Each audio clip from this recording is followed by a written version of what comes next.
I have great conviction that we are going to have trouble in this area. Monetary debasement is really baked in the cake, and that inflation is going to continue to be a persistent problem. It's incumbent upon us to tell those that we love and those that we care about what we've learned. First thing to do is get your own house in order. Then I think the thing we do is we create a movement out of this. The way they stopped the Vietnam War was there was an anti-war movement, and it got bigger and bigger and bigger, and eventually just overwhelmed the government. The government said, to hell with this, we can't do it anymore. Yeah. We're creating a sound money movement of 300 plus million Americans out there.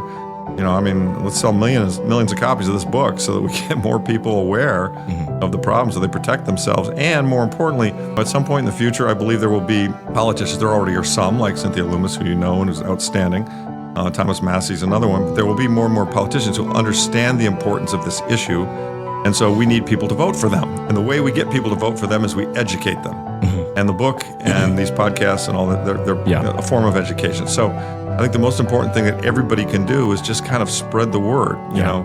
A sound money system won't just end financial theft. It will also curb the wars and conflicts that fiat currency has financed for far too long. Governments will no longer have the power to print money to finance destruction.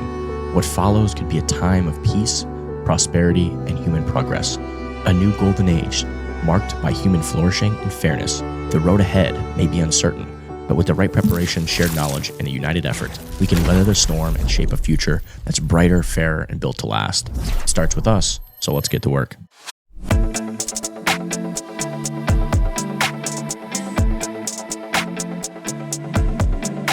Welcome back to another episode of Cypherpunk'd. I'm here today with my good friend Larry Lepard, and this is our final episode on his series, The Big Print.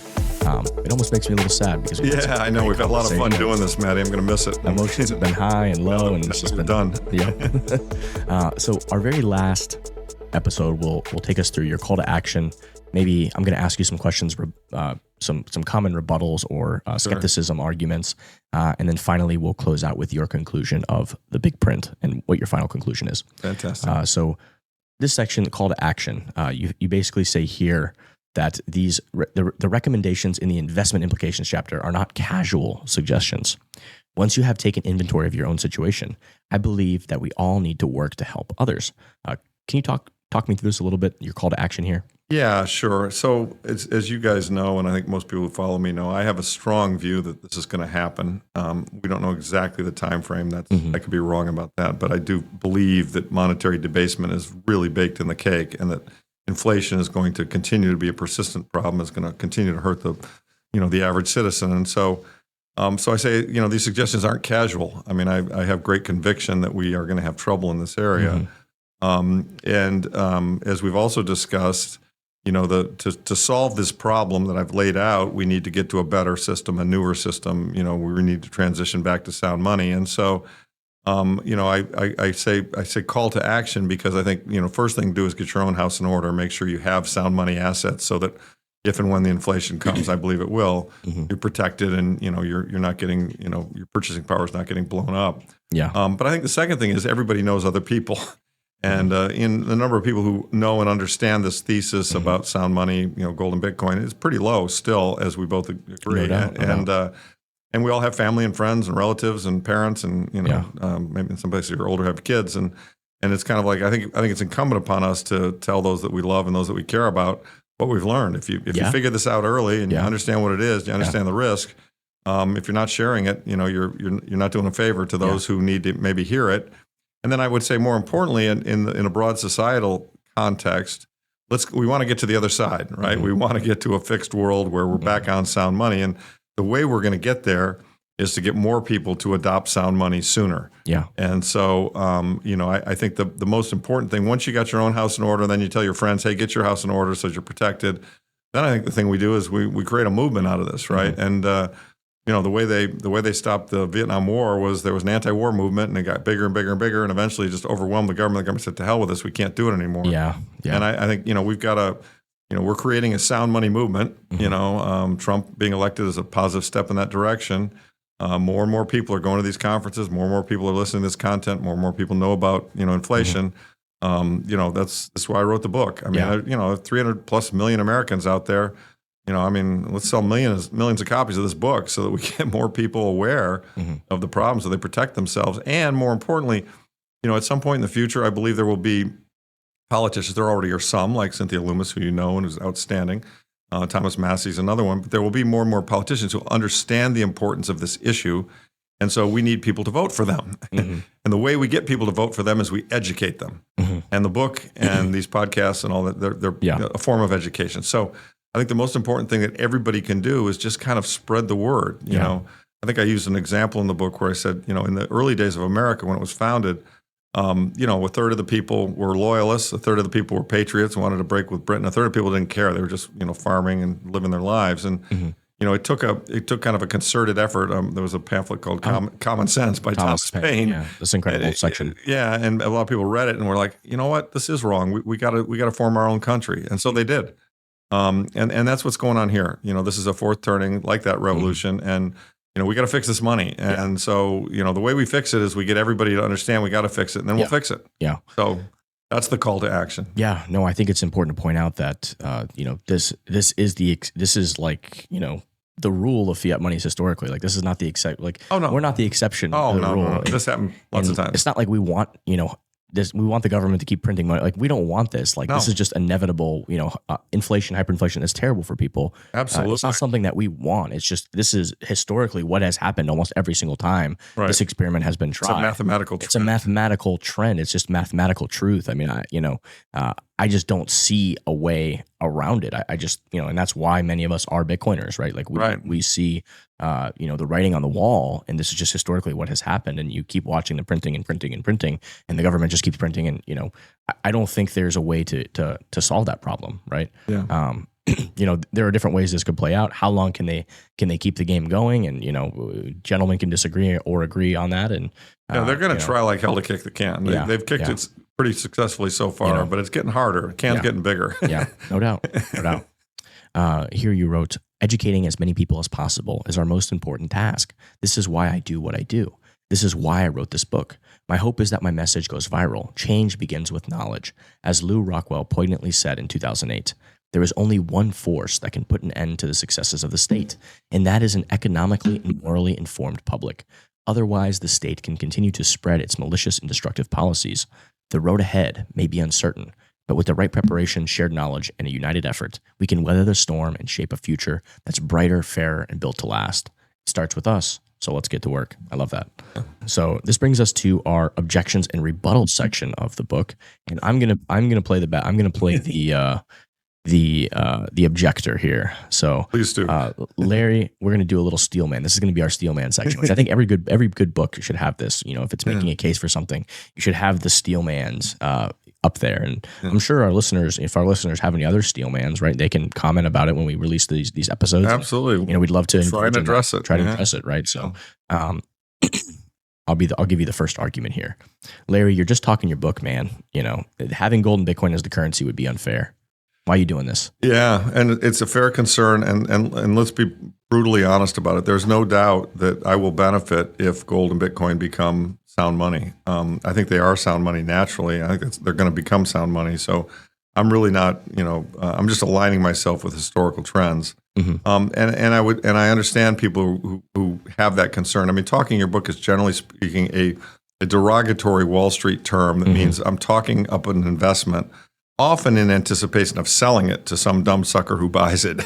And in my particular case, in gold and Bitcoin, I'm going to hold them for a long time, probably give them to my kids. So I'm not trying to promote this just so that I can sell it to somebody else. The other thing I would say that I think is an important Steelman argument against that whole notion is just that I'm not doing something that everybody else can't do. Yeah. I mean, okay, so you say to me, gee, Larry, you own these things and you're going to get rich as a result of owning them. Yeah, that's right. That's how capitalism works. If you buy the right assets and they go up in value, you benefit from that. And there's no law that prevents anybody from listening to this from purchasing gold or purchasing Bitcoin. You can be right there with me, or you can decide I'm wrong and you can make the bet, the other way and say, no, I'm going to stay with fiat. I'm going to purchase bonds. But if you decide to do that, and that's within your rights, understand that in 10 years when I've done much better and benefited from this and you haven't, I don't want to hear the sour grapes because, we told you about it, we warned you about it, and you made your bet and you have to live with the outcome. And that's really what free market capitalism is all about. Everybody's, the market sends you signals about what's going on and you make a decision as to how you're going to position yourself. given those signals. And if you're right, you win and you benefit. And if you're wrong, you suffer. And that's, we've proven, the opposite of that is socialism, where you try and create an equal outcome for everybody, no matter what they contribute. And we've seen time and time again, that just does not work. Yeah. So I don't like this sound money stuff, Larry. Didn't this gold standard and sound money, didn't this cause the Great Depression? Yeah, right. That's as we've covered in another chapter. I think that is certainly the word that's been put out by the Keynesians, and that's what they've said. And that's not at all true. That's really a lie. They're gaslighting us. I mean, the gold standard built the strongest world economy that we've ever had, all the way through 1971. Really, the Depression occurred as a result of the formation of the Federal Reserve. But the Bell Epoch, the golden era of gold, was kind of the late 1800s to early 1900s, with some of the best growth and improvements in productivity and human living conditions ever. And it was on the gold standard. It was when we went to a Federal Reserve system that allowed them to create a lot of fractional reserve lending. And of course, the Great Depression occurred. We went off the gold standard in World War I because they couldn't pay for it. And then they tried to go back on the gold standard at rates that didn't make sense. So, the gold standard was misused and then now gets blamed for the Depression, as we've covered before, because the Keynesians like to use it as a way for supporting what they do, which is basically dilute us all over time. And another interesting aside to this is the Enlightenment era. This is not America, not in America, but this era of the Medicis and all the stuff that's happened in Italy. I mean, they actually had banking and they used gold coins, and that was actually another era of massive human flourishing. Absolutely, the Renaissance came as a result of sound money and a new form of commerce. Isn't that fascinating? You mentioned here a little bit about an idea of mania. Before I ask you the next question, tell me what a mania is. What's going on here? I think Charles Mackay wrote Extraordinary Popular Delusions, The Mania of Crowds. Madness of Crowds first coined that phrase. A mania is kind of a collective delusion when human beings all get going in one direction. I mean, so we're kind of hardwired to follow the herd. And so, when we were out on the savannah and somebody said, danger, danger, everyone maybe wouldn't even check to see if there's danger, but they trusted the guy who said it, and they all ran in the same direction. And that's we're kind of hardwired to do that. If we see everybody doing something, we think, oh, maybe that's what I got to do too. So a mania occurs when people kind of believe things because other people believe things. And the most classic mania that everyone talks about in the investment world was the tulip bulb mania back in Holland, and I think it was 1400s, 1600s. I think it was the 1400s. But anyway, it became thought that tulips were incredibly valuable, and so they started trading tulips with one another, and they're pushing the price of tulips up. And that was wild. It was nuts. And then of course, ultimately, it all collapsed, like any mania can do. And there've been other manias. I mean, the John Law took advantage of the French when he said, we've got the exclusive right to trade with Mississippi, and America is going to be an enormous country, and that exclusive right is enormously valuable. And so there was a mania in shares in the Mississippi Company, and things related to the New World. And so, in a miniature way, kind of the .com bubble was a mania, surrounding. I mean, people were bringing companies public that didn't even have a product or a service, but they had a lot of eyeballs looking at their website. Right. It's so interesting. Dominic Frisby makes a great point about manias and like bubbles and all this stuff as part of capitalism, part of the markets trying to value and figure something out. The Mississippi Company, for example, like they were right. America was a really big deal. Yes. Well, there was a railroad mania, and by the way, railroads are really important. Yeah, but what tends to happen is something new coming. And to be complete, the internet. Well, and to be transparent about it right now, what's the mania? And in my view, AI is a little bit of a mania right now. Right now, look, AI is really important. It's ripping. It's a mania. AI is going to change the world. It will change the world. The question is, who are the winners and losers? But is Palantir worth 500 times revenues and 500 times earnings and 200 times revenues? I don't know. Yeah, I think that's a good point. I don't know. And what's funny? Even the tulip mania. Do you know where all the tulips are made today in the world? Still in Holland. Yeah. So tulips definitely are valuable, but not as valuable as they're beautiful. So yeah. So I think that's the beautiful part about like price signals and stuff is like, the market kind of says, hey, this thing is important. Right. And then the market tries to figure out, okay, we know it's important, but how important, right? So there's overinvestment, and then it's just the way that's the way capitalism works. And Bitcoin going through a little bit of that. I mean, Bitcoin has these huge price runs, gets ahead of itself, and then it corrects. But it corrects to a higher level, and then the next one comes. So the crux of this argument that I know I kind of took you off on a sidetrack, but like this idea of the gold standard causing the depression, right?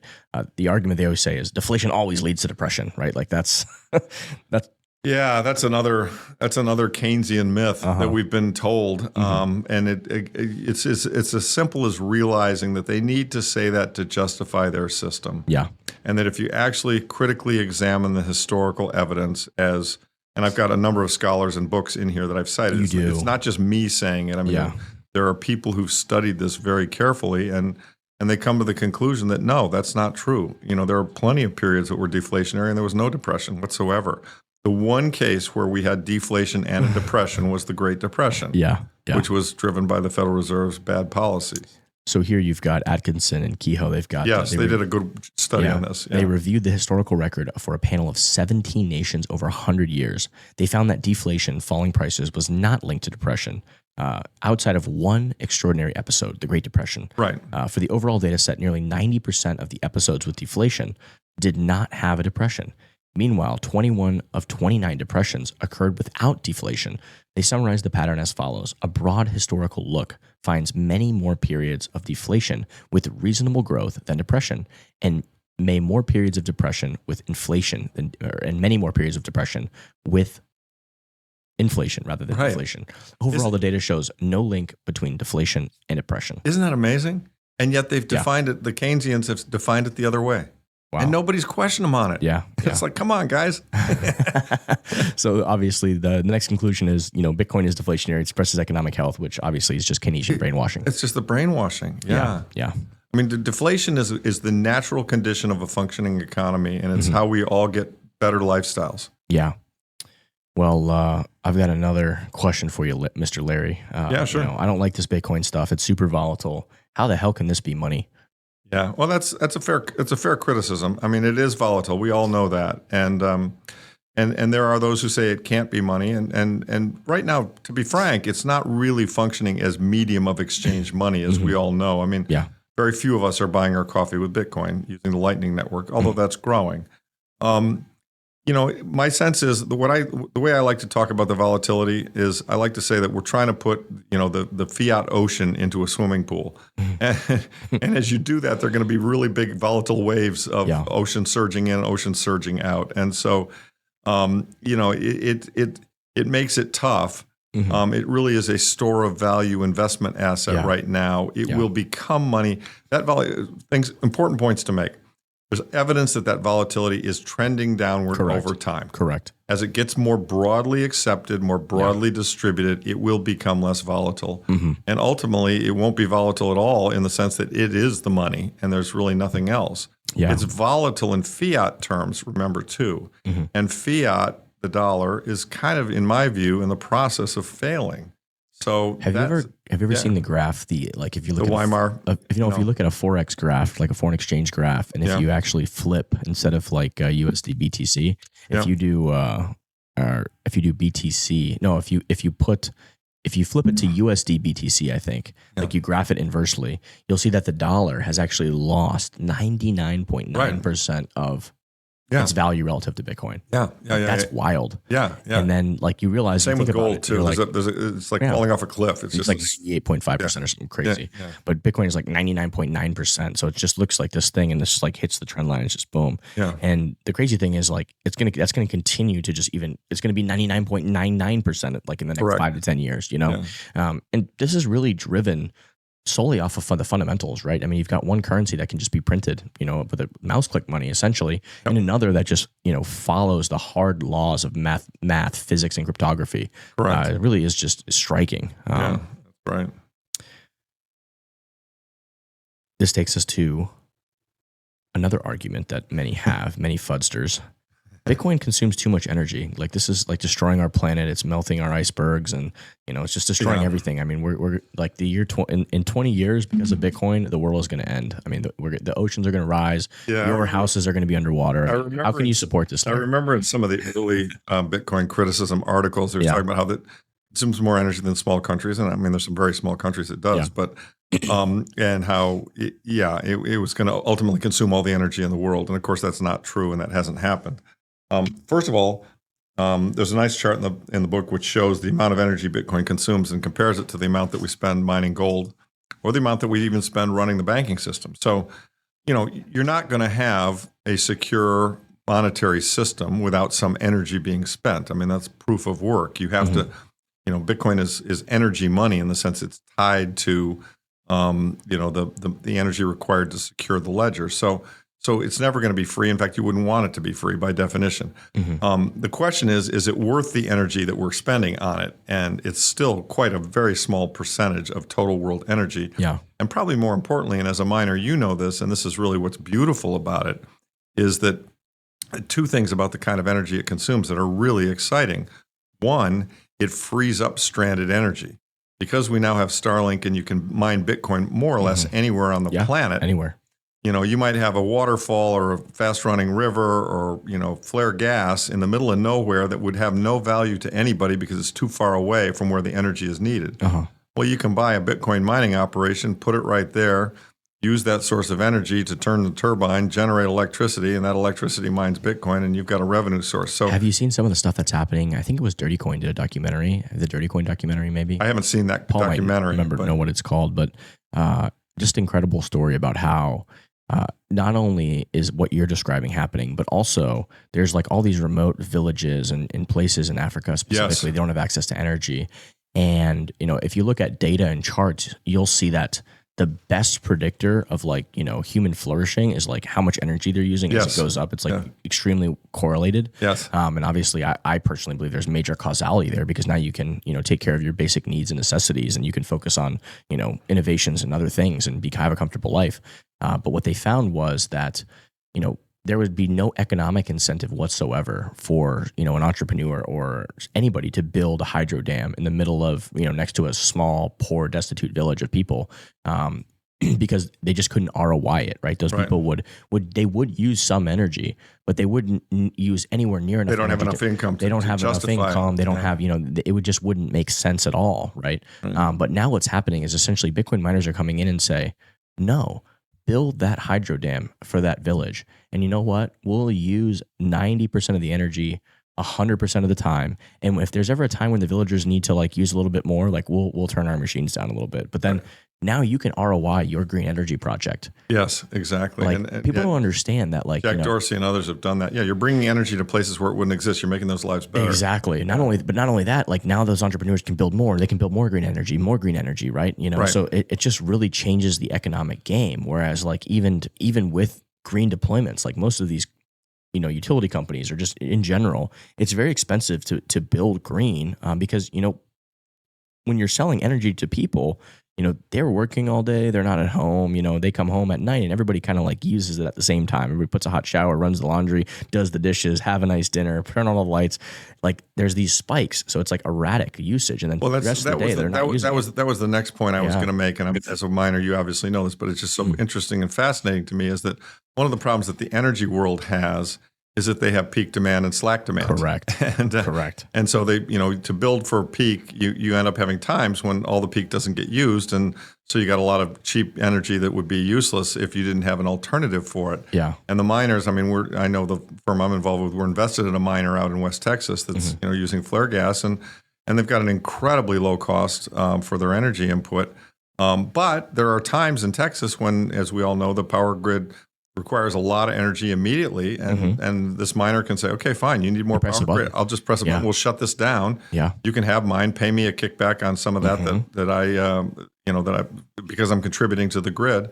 And he helps effectively solve an energy shortage during an ice storm or a peak demand time. We call this curtailment, right? So I'm working closely with Duke Energy on this in the Carolinas, where they reached out to me. They're like, yo, Like you're one of the only, like I'm in a curtailment program, and they just actually created a new program based on, feedback and stuff that I've been giving them, and we've been talking. Right. And I said, I'm actually trying to help them design even a better curtailment plan where they have even more control, because right now it's like they give you like the first one was like they gave you 24-hour notice kind of thing, and like you can shut down, and like they're like, Maddie, you're one of the few people who actually shuts down because other people are just like. And from your point of view, you could probably shut down in 10 minutes. Not even 5 minutes. In a real emergency, within seconds. I mean, I could literally have them. I could give their control room essentially the switch to just boom, 30-second shutdown. They can press it in the control and shut my facility down. And they get to use your power. This is what I'm trying to tell them is like, hey, like I can give you that level of control.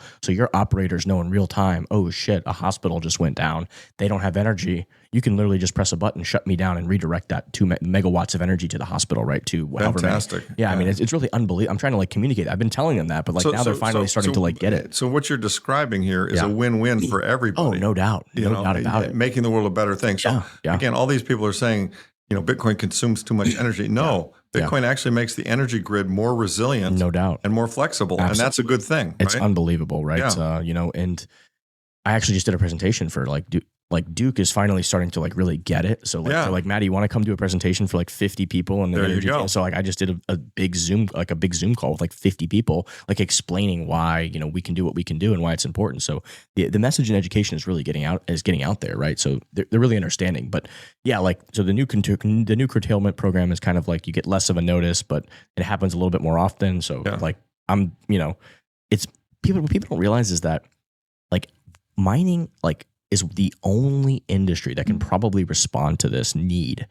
Even AI, because we're doing some AI stuff as well. Oh, interesting. And like that AI stuff, like customers are paying for that, and that needs to stay online. And the profit margins there are so huge that like you don't even care about the curtailment. Like you're going to keep running. You'll run it. Yeah. And it just you can't shut down a bunch of customers' machines. A lot of when they're doing if they're doing some computations and stuff, it just doesn't make sense. But with mining, it's a completely different ball game because you can instantly just press that button.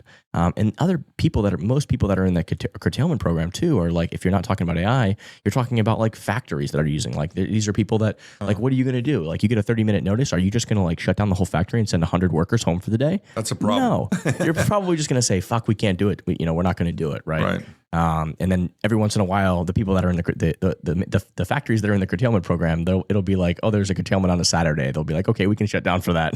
You know what I mean? So I get it. So yeah, I mean, it's just a different need where Bitcoin miners are uniquely in this position to capitalize and provide this ability to the grid, right? It's a very unique niche ability that is very hard for other industries, whether it be AI or factories or whatever, right? Because of what we just described.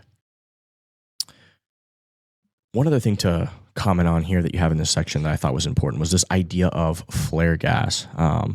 What a lot of people don't realize is that a lot of this stuff right now, like it is this flare gas. Yeah, I had mentioned that. Yeah, like that gas is just being vented or flared, and it's just burning methane and stuff, and it's actually really bad for the environment when you just release it. If you're really worried about global warming and some of the methane, some of the issues surrounding that, if we move to capture that gas, use it to burn and turn a turbine, that's a much more productive use. Not only is it more productive, but it's actually cleaner. So when you run it, instead of just flaring it, if you actually run it, if I get a shipping container, send it to the middle of nowhere where there's gas leaking into the atmosphere, and I hook up, the burn to it and utilize that stranded energy, it's actually better for the environment because instead of venting the methane, I'm actually running it through on burn. Well, and I'm taking some of those toxins. Here's another one that's interesting in that same vein. Our joint friend Bob Burnett has done. He just did one recently where he's actually grabbing the methane off of cow manure. Yeah, that's fascinating. And it turns out cow manure generates methane. You can use that methane to turn a turbine. I know some miners who are doing the same thing in landfills. They're actually that methane is leaching out of the ground, and they're actually grabbing the methane, sticking it in, burning it out. I mean, it's super, and that's environmentally friendly, incredibly environmentally friendly. And in fact, Bitcoin mining is probably the most I think it is now officially the most environmentally friendly of any industry, just because we're capable of going to all these remote places and all these, and grabbing that. I think it's like 55 to 65, somewhere in that range of percentage of energy generation is renewable resources, which is incredible for any industry. I wasn't aware that was that. Yeah, this is great. Yeah, so there's been a lot of pressure on Elon to accept Bitcoin again because he said if it's over half, I think he made some statement where if it's using more than 50% renewables, he'll accept it again. Some kind of statement. So we've been over that for a while now, and kind of like there's been a lot of pressure, kind of like a lot of needles, like, hey, what's going on here? Because, but in fact, Bitcoin mining is the most green energy industry that exists, I believe, which is powerful. And with all this being said, which I think is important to note, with all of this being said, Bitcoin still, or this was actually in 2021. But I think we're still under this threshold. The current banking system to operate card networks, bank branches, and gold mining, like all of that uses more energy, than Bitcoin mining does still at this point, right? Correct. So we're still under that threshold. We've got this beautifully decentralized global monetary system, and it still uses less than the entire infrastructure of all the banking systems. Right. So that is another interesting point. So the last argument of this chapter that people are kind of like, I want to say like suspicious, or they get angry about, is like, hey, and I think this might be the doomerism point, right? That you've got some people yapping and all this stuff is kind of like, there's no way. And underneath that, it's kind of like, hey, there's no way to get from where we are to a sound money. Like this argument, like this would be the end of the world, right? So like, why are you even saying this? This is horrible. Yeah. I think the counter to that is, yes, you are correct. Making a transition, which will be painful, but let's face it, inflation is painful. The fiat monetary system has created a lot of pain for a lot of people. And as I said, I think earlier in one of our earlier podcasts, we're in a bad and broken system, and an unbroken system would have a form of sound money. Mm-hmm. And we have seen countries go through this. And the example I use in the book actually is Ecuador, which had hyperinflation. And when they reset to a sound money standard, the country flourished. I recently did a podcast with a gentleman who grew up in Argentina, and he told me of his youth in 1990 and 1991. His mom and dad were working, and they would work like crazy in order to earn money. And the minute they got the money, they'd run down to the grocery store and they'd buy food because they knew in a week or two it was going to cost more, and they'd stockpile it in the fridge. And he said, Larry, it was horrible. It was absolutely horrible for a year's period. And then eventually the money totally failed. And there was a period where we couldn't get anything, and black markets, all that stuff. He said, and then they reset to a dollar standard. And he said, it was amazing. It was like, and of course the dollar's not perfect either, but it was a lot better than the currency they had. That's my point largely, is that yeah, it was better. And then he said within 6 months or a year, we were thriving again. Everything was good again. So so let's consider this, that here's the issue. The money is broken. We need to fix the money. When we fix the money, things will get good again. Now, I am not naive enough to suggest that fixing the money isn't going to cause pain for some. It will, and it could cause pain for everybody to go through the transition. But we can do this in a peaceful, intelligent, fair way, such that, and that's why the more people we educate about it, the more people will be protected from it. And the real losers will be, the fiat quintillionaires and the people who hold bonds or who have fixed income obligations. And that's the older people. And that's sad. I mean, people who are living on a pension. I mean, there's stories of how in other inflations, your pension kind of basically becomes worthless because you can't buy anything anymore. Young people actually, it's a traumatic transition. But once you go through it, they've got their entire life of earnings power in front of them, and everything will be denominated in the new currency.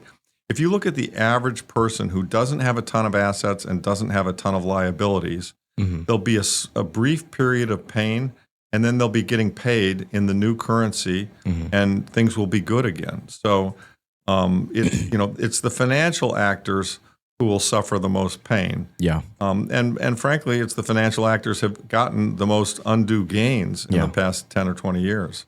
What happens to the people with pensions? How does that happen in the past? They get wiped out. I mean, which is really tragic. I mean, hopefully they've had kids who can help them out. I mean, it's extremely sad. I mean, and perhaps there could be government policies, to adjust for that. I mean, this is, you get into a lot of areas that are tough to sort out of what's fair. I mean, some would argue, hey, these boomers have gotten much more than they deserve anyway. The fact that, there was a great meme. It's like, That boomer is trying to make me pay 10 times what his house is worth. He can pay me 1,000 times. He can pay me 1,000 times what my Bitcoin is worth. Generationally, it cuts differently. If you've still got, think about it. Currency's broken, new currency. If you still got your whole life in front of you, you're going to be making money in the new currency. You're going to be fine. Yeah. If you're 80 years old and you're living on a fixed income, that's what I'm worried about. Yeah. How do we help those people? What solution? Politically, we'll probably have to figure out something to help those people. Yeah. It'll be very sad. Yeah. And I think if we're able to actually fix a lot of the waste, fraud, abuse, and war spending, I think that'll help. That'll help. We can reallocate some of that. That'll help towards that problem. Yeah. It's look. There's a lot. This country has a lot of wealth. Yeah. And this country's populated with good people and charitable people. Mm-hmm.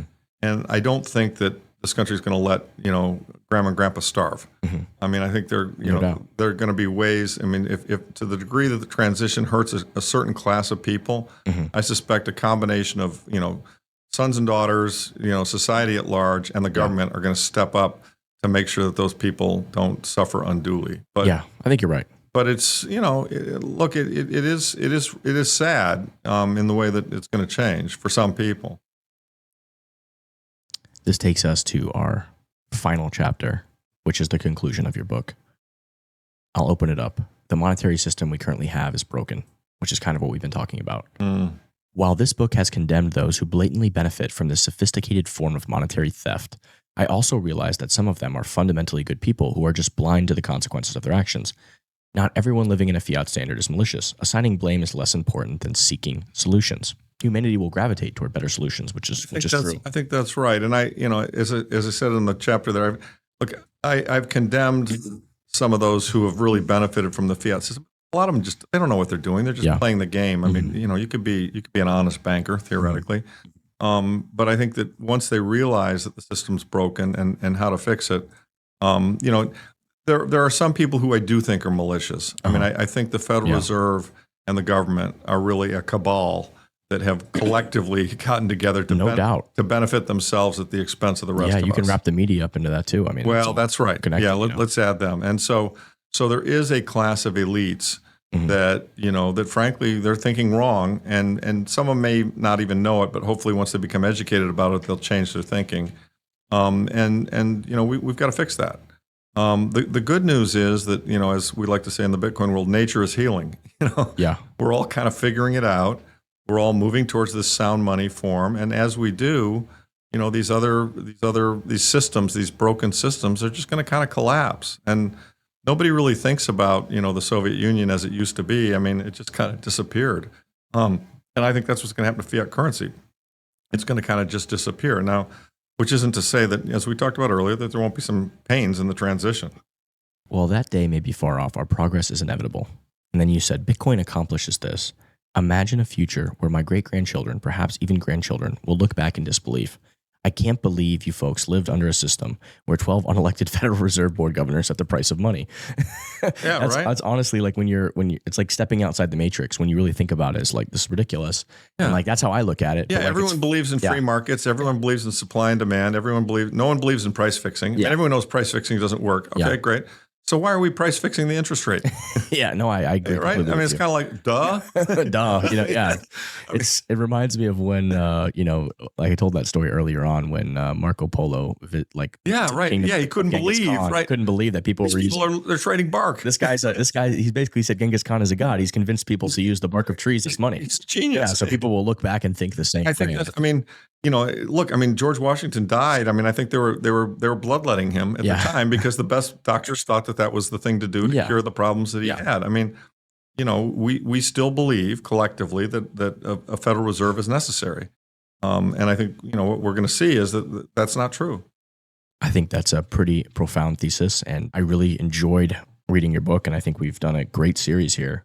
Thank you, Matty. I want to just thank you so much for doing this and for being a friend and being a supporter and for all that you do for the space. It's really been an honor to do this with you. Thank you, brother. That means a lot to me. Yeah, and we're going to go forward and watch this unfold. The next 10, 20 years is going to be very exciting as this transition takes place. Yeah, I couldn't agree more. I'll close us out here with an excerpt from your final conclusion. A sound money system won't just end financial theft. It will also curb the wars and conflicts that fiat currency has financed for far too long. Governments will no longer have the power to print money to finance destruction. What follows could be a time of peace, prosperity, and human progress. A new golden age marked by human flourishing and fairness. I very much look forward to this. Fix the money to fix the world. We all do. Thanks, Manny.